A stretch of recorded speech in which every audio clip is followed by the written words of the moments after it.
नमस्कार, आइसिटी समाचारमा स्वागत छ।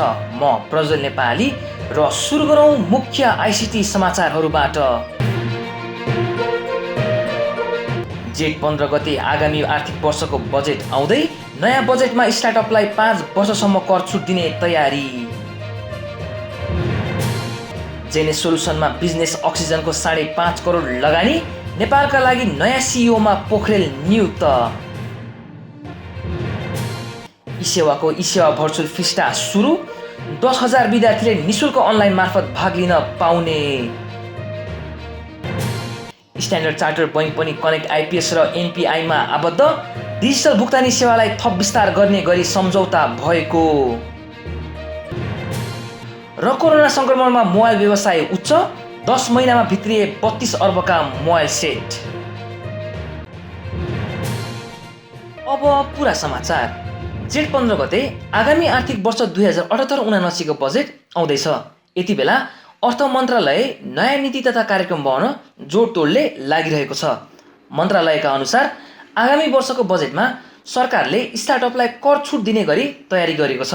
सरकारले स्टार्टअपलाई आगामी आर्थिक वर्षको बजेट मार्फत 5 वर्षको कर छुट दिने तयारी गरेको हो।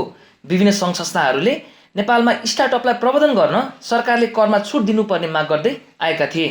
उक्त माग यसपटकको बजेट मार्फत सम्बोधन हुने मन्त्रालयको भनाइ छ। पछिल्लो समय नेपाली युवाहरू स्टार्टअपमा आकर्षित भए तापनि कर लगायतका झमेलाले स्टार्टअपमा अगाडि बढेका थिएनन्। नेपालमा पछिल्लो समय स्टार्टअपलाई लक्षित गरेर विभिन्न कार्यक्रमहरू समेत सञ्चालन हुँदै आएका छन्।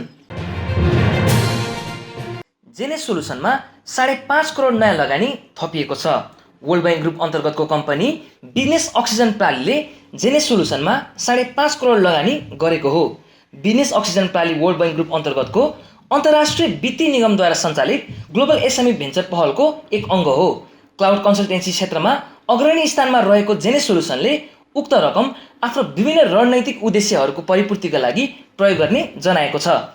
बिजनेस अक्सिजन प्रालीबाट प्राप्त वित्तीय लगानीलाई दक्ष मानव संसाधन र पछिल्ला प्रविधि अपनाई आफ्नो दैनिक कार्य सम्पादनलाई रूपान्तरण गर्न परिचालन गर्नेछौँ भन्दै जेनेस सोलुसनका संस्थापक अञ्जनी फुयालले भने, यसले दीर्घकालीन रूपमा देशको सम्पूर्ण सूचना प्रविधि उद्योगलाई नयाँ उचाइमा पुर्याउन एक उत्प्रेरकको भूमिका खेल्नेछ। त्यसैगरी जेनेस सोलुसनले प्रसन्न पोखरेललाई आफ्नो नेपाल कार्यालयको लागि नयाँ प्रमुख कार्यकारी अधिकृतको रूपमा नियुक्त गरेको छ।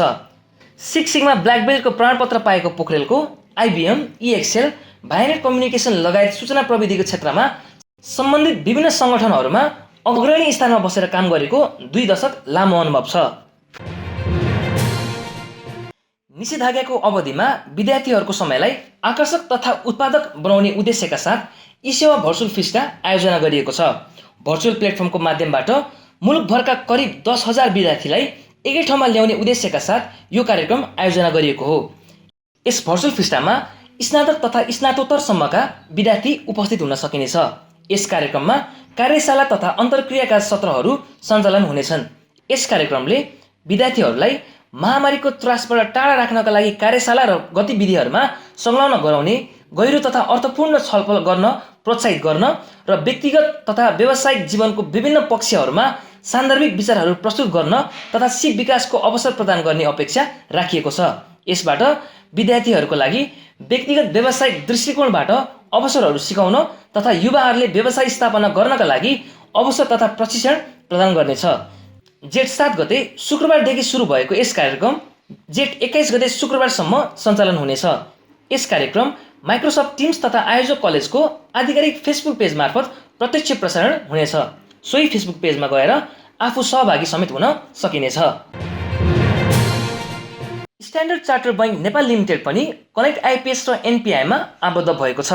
स्ट्यान्डर्ड चार्टर्ड बैंक र नेपाल क्लियरिङ हाउस लिमिटेड एनसिएचएल बीच कनेक्ट आइपिएस र नेसनल पेमेन्ट इन्टरफेस एनपिआई प्रणालीको प्रयोग गरी डिजिटल भुक्तानी सेवालाई थप विस्तार गर्ने गरी साझेदारी सम्झौता भएको हो, जस अन्तर्गत यस परियोजनाका पहिलो चरणमा ग्राहकले कुनै पनि सदस्य बैंक वित्तीय संस्थामा रहेको खाताबाट कनेक्ट आइपिएस मार्फत एससिबिएनएलमा रहेको खातामा अनलाइन फन्ड ट्रान्सफर गर्न सक्नेछन्।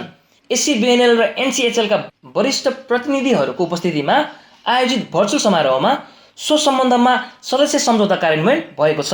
यो कार्यले ग्राहकहरूलाई अनलाइन भुक्तानीमा थप सहयोग पुर्याउने र नेपालको डिजिटल भुक्तानी इकोसिस्टम विस्तार गर्न सहयोग हुन विश्वास बैङ्कको छ। मुलुकमा कोरोना संक्रमणले अर्थतन्त्रलाई प्रतिकूल प्रभाव परिरहेको बेला दूरसञ्चार सेवासँग सम्बन्धित सामानको आयातमा वृद्धि भएको छ। चालु आर्थिक वर्षको वैशाखसम्मको तथ्याङ्क हेर्ने हो भने मोबाइल सेट मात्रै 32 अर्ब 9 करोड 29 लाख 17 हजार रुपियाँ बराबरको आयात भएका छन्। भन्सार विभागले आइतबार सार्वजनिक गरेको चालु आबको 10 महिनामा उक्त मूल्यका 63 लाख 55 हजार 234 थान मोबाइल नेपाल भित्रिएका छन्। यो आयात गत वर्षको सोही अवधिको तुलनामा आधाभन्दा धेरैले वृद्धि भएको हो। गत आर्थिक वर्षको वैशाखसम्म 14 अर्ब बढीको मोबाइल फोन आयात भएको थियो भने अवधिमा 14 अर्ब 68 करोड 90 लाख 24 हजार रुपियाँ बराबरको 39 लाख 51 हजार 307 मोबाइल सेट आयात भएको थियो। गत आबको भन्दा यो आबको वैशाखसम्म दोब्बर बढी मूल्यका मोबाइल आयात भएका छन्। चालु आर्थिक वर्षको वैशाखसम्म मोबाइल आयातबाट सरकारलाई 5 अर्ब 7 करोड 94 लाख 68 हजार रुपियाँ राजस्व प्राप्त भएको छ। गत आबको वैशाखसम्म मोबाइल आयातबाट सरकारलाई 2 अर्ब 32 करोड 69 लाख 26 हजार रुपियाँ राजस्व प्राप्त भएको थियो। यो आवमा मोबाइल आयात वृद्धि भएपछि सरकारले पाउने राजस्व समेत वृद्धि भएको छ। समाचार सकिनु अघि मुख्य आइसिटी समाचारहरू पुनः एकपटक। जेठ 15 गते आगामी आर्थिक वर्षको बजेट आउँदै नयाँ बजेटमा स्टार्टअपलाई 5 वर्षसम्म कर छुट दिने तयारी। जेनेस सोलुसनमा बिजनेस अक्सिजनको 5.5 करोड लगानी। नेपालका लागि नयाँ सिइओमा पोखरेल नियुक्त।